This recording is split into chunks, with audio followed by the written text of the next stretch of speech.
Hello बच्चों, तो कैसे हैं आप लोग। आज हम लोग जानेंगे कार्बन 14 पद्धति के बारे में, जो कि काल निर्धारण का एक पद्धति है, एक विधि है, तकनीक है, जिसके द्वारा हम लोग पता करते हैं कोई भी जो है पुरातात्विक सामान या पुराने जमाने में जो भी सामान उपलब्ध थे वो कितना पुराना है। ठीक है, इन सभी चीजों का काल निर्धारण करने के लिए, या समझ लीजिए तो वो कितना साल पुराना है, ये जानने के लिए हम लोग कौन से टेक्निक का यूज करते हैं या कौन से विधि पद्धति का उपयोग करते हैं। तो वो विधि या पद्धति क्या होता है, आपका कार्बन 14 पद्धति होता है। ठीक है, इसी के बारे में हम लोग विस्तृत से जानकारी प्राप्त करेंगे। तो देखिए, परिचय दिया है, मानव सभ्यता के इतिहास, पुरातात्विक अवशेषों तथा भूवैज्ञानिक घटनाओं की काल विधि होगा। यहाँ काल विधि जानने की प्रक्रिया को हम लोग काल निर्धारण कहते हैं। यानी मानव सभ्यता कैसे उजागर हुआ था, जैसे मानव सभ्यता में आपको सिंधु घाटी सभ्यता, हड़प्पा सभ्यता, मोहनजोदड़ो, ये सब मिल जाता है।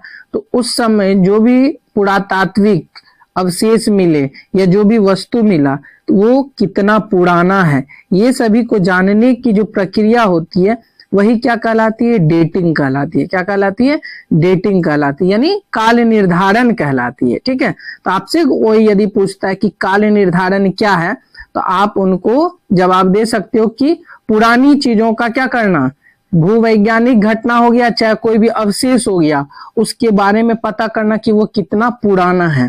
ठीक है, और ये जो उसका समय पता करने का जो तरीका होता है या प्रक्रिया होता है वही क्या कहलाता है, काल निर्धारण कहलाता है। ठीक है, वैसे समय निर्धारण या काल निर्धारण के लिए बहुत सारा टेक्निक या विधि विकास हुआ था, विकसित हुआ था, लेकिन उन सभी विधियों में से सबसे ज्यादा जो फेमस और बोल सकते हो विश्वसनीय विधि था वो कौन सा विधि था, आपका कार्बन 14 पद्धति या विधि, दोनों में से बोल सकते हो, पद्धति भी बोल सकते हैं या विधि भी बोल सकते हैं।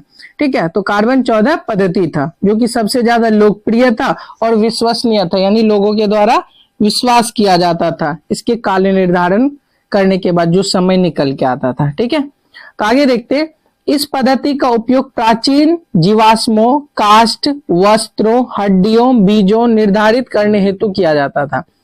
तो कार्बन 14 विधि का प्रयोग किस पे किया जा सकता है, कार्बन 14 विधि का जो प्रयोग होता है वो हमेशा सजीव चीज को ही जानने के लिए किया जा सकता है। किसको, सजीव चीज, जो कि एक टाइम में जिसके अंदर जीवन रहा होगा, उन्हीं की चीजों को हम लोग पता कर सकते हैं कि वो कितना साल पुराना है। इसलिए आपको बताया गया, जीवाश्म के बारे में आप जान सकते हो, काष्ठ के बारे में जान सकते हो, वस्त्र के बारे में जान सकते हो, हड्डियों के बारे में जान सकते हो, बीजों के बारे में जान सकते हो। इन सभी चीजों का हम लोग काल निर्धारण कर सकते हैं, किसके माध्यम से, कार्बन 14 विधि के माध्यम से। ठीक है, आगे चलते हैं। अब आता है क्वेश्चन कि कार्बन 14 है क्या। इतना देर से तो हम लोग पढ़ रहे हैं कि कार्बन 14 पद्धति का उपयोग करते हैं जीवाश्म जानने के लिए, अवशेष के काल निर्धारण को जानने के लिए हम लोग कार्बन 14 पद्धति का उपयोग करते हैं। वास्तव में ये कार्बन 14 होता क्या है, तो कार्बन जो है एक रासायनिक तत्व है। कार्बन क्या है, एक एलिमेंट है, तत्व है। ठीक है, जिसका कि एटॉमिक नंबर कितना होता है, 6 होता है। कार्बन का एटॉमिक नंबर कितना, 6 होता है। और ये जो कार्बन रहता है ये पृथ्वी पर हर जीवन के रूप में पाया जाता है। हर जीवन मतलब हो गया पृथ्वी पर जीवन के हर रूप में पाया जाता है। इसका मतलब हो गया जितना भी सजीव चीज है उसमें कार्बन रहता ही रहता है। ठीक है, तो कार्बन कहाँ पे रहता है, सभी सजीवों में पाया जाने वाला एक क्या है, तत्व है। ठीक है, और कार्बन का क्या होता है, कार्बन का 3 समस्थानिक होता है। समस्थानिक कहने का मतलब होता है, समस्थानिक ये केमिस्ट्री का वर्ड है। समस्थानिक कहने का मतलब हो गया कि इसका जो एटॉमिक नंबर रहता है ना वो सेम रहता है। ठीक है, एटॉमिक नंबर क्या रहता है, सेम रहता है, लेकिन एटॉमिक मास क्या रहता है, अलग अलग रहता है। ठीक है, उसी को हम लोग क्या बोलते हैं, आइसोटोप्स बोलते हैं, समस्थानिक बोलते हैं। तो कार्बन का कितना आइसोटोप्स या समस्थानिक होता है, 3। पहला हो जाता है कार्बन 12, दूसरा हो जाता है कार्बन 13 और तीसरा हो जाता है कार्बन 14। तो कार्बन का 3 समस्थानिक, कार्बन 12, कार्बन 13, कार्बन 14। कार्बन 12 जो रहता है वो सबसे स्थिर होता है और सामान्य रूप में पाया जाता है। कार्बन 13 जो रहता है ये अल्प मात्रा में पाया जाता है और कैसा रहता है, स्थिर रहता है। कार्बन 14 जो रहता है ये रेडियो सक्रिय होता है। कैसा होता है? रेडियो सक्रिय। कहने का मतलब रेडियो एक्टिव होता है। और साथ ही साथ ये समय के साथ क्या होता है? क्षय होता है, डिकय होता है। डिके कहने का मतलब हो गया क्षय होना, समाप्त होना, धीरे धीरे घटना। ठीक है, तो कार्बन है क्या? तो कार्बन 14 जो है वो कार्बन का समस्थानिक है। कार्बन है क्या? कार्बन एक रासायनिक तत्व है जिसका एटॉमिक मास एटॉमिक वेट, ये नंबर कितना होता है? एटॉमिक नंबर इसका 6 होता है। कितना समस्थानिक? 3। कार्बन 12, कार्बन 13 और कार्बन 14। ठीक है, आगे चलते हैं। अब देखिए कार्बन 14 पद्धति का जो खोज किया गया था ना, ये 1940 में किया गया था। किसके द्वारा? विलियर्ड लीवी के द्वारा किया गया था। यही है विलियर्ड लीवी, देख सकते हैं।